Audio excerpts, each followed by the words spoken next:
Hi Jeff, I'm going to give you a quick run through the model 142 and the 145 with Shaw's yarns. So the 142 it's got a custom hood so you can't string up incorrectly.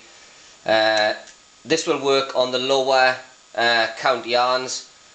You crisscross the yarns, put them in, quick blast of the trigger. You're left with a neat splice. The 145, this is optimised for the higher counts. The knives are further apart. On the higher count yarns, they're going to need a higher pressure. On the standard lower count yarns, 5, 6, 7 bar will be fine. But on the higher count yarns, I'd say a minimum of 10 bar. Only because the one splice configuration on the higher count yarns, you tend to have some slippage. And if you don't have high enough pressure, that slip could sometimes pull the splice apart. So anyway, just crisscross the yarns,